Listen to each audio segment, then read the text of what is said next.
Coach Jared Shaner's in the house with us now. And, Coach, first of all, congratulations to you and your staff on getting a much-needed and a very highly anticipated homecoming win last night. Thank you. Thank you.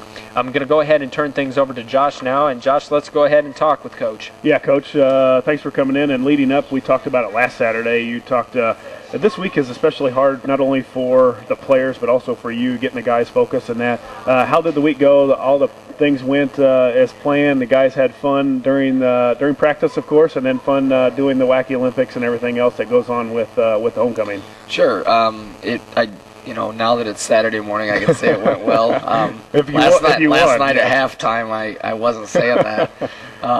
We had a few mistakes in the first half, and I kind of questioned whether they were, wanted to be out there on the field, and but the kids responded well. But no, it was a good week, and as we talked about all week long with the kids, from my perspective, homecoming is all about the football game. All the other things are nice, but they're the additions, and that's what people come back and watch. They don't come back and go to the dance. They don't come back and go to the Wacky Olympics. It's the homecoming football game. So. You're right, Coach, and just like it has, the offense went well. Lincoln wins 40-20. Lincoln improves to 2-3, 1-3 in the Central State 8. Southeast drops to 0-5 on the season. Coach, again, the offense clicking pretty much all night, and the defense was, especially in the first half, making a lot of stops.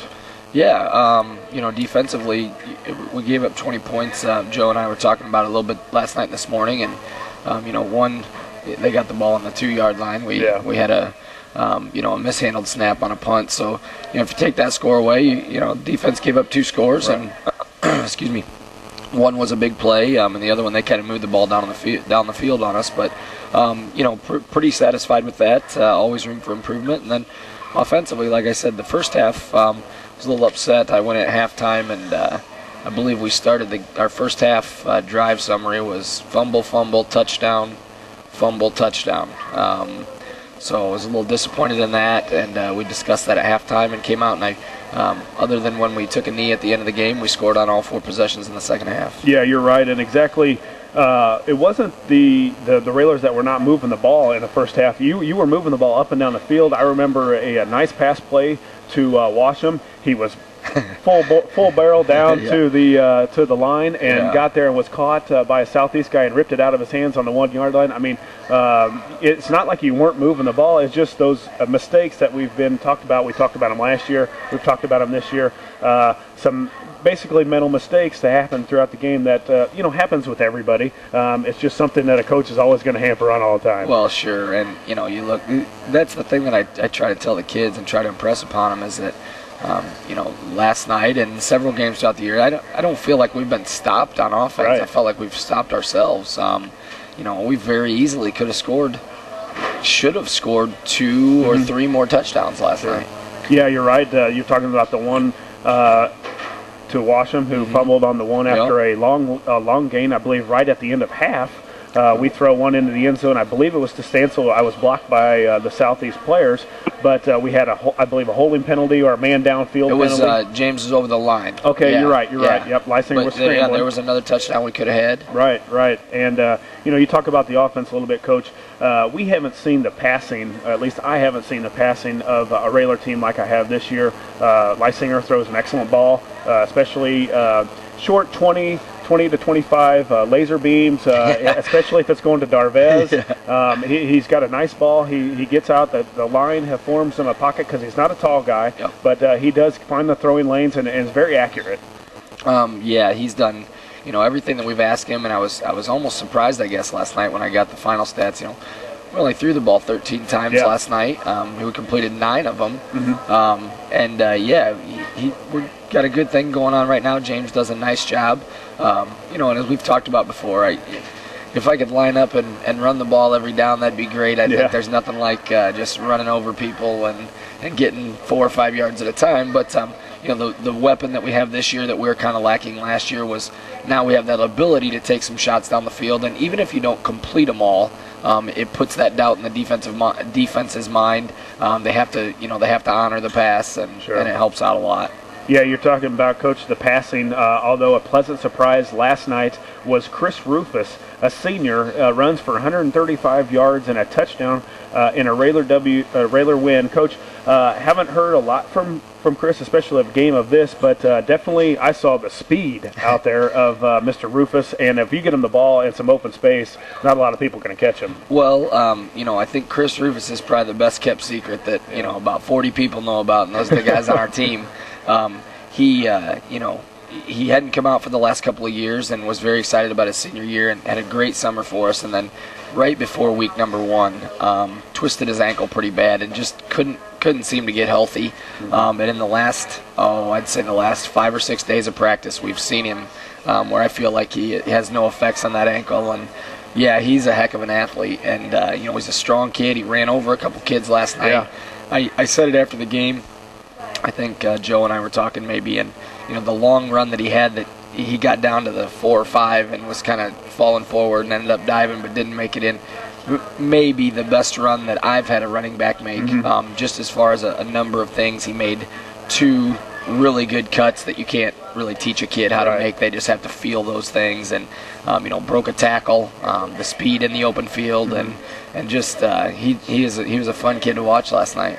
And Coach, coming out of halftime, I believe we're up 20-7, somewhere around there at halftime. 14-7, I think. 14-7, yeah. 14-7. So really a one-score game. And out of halftime, you draw up the onside.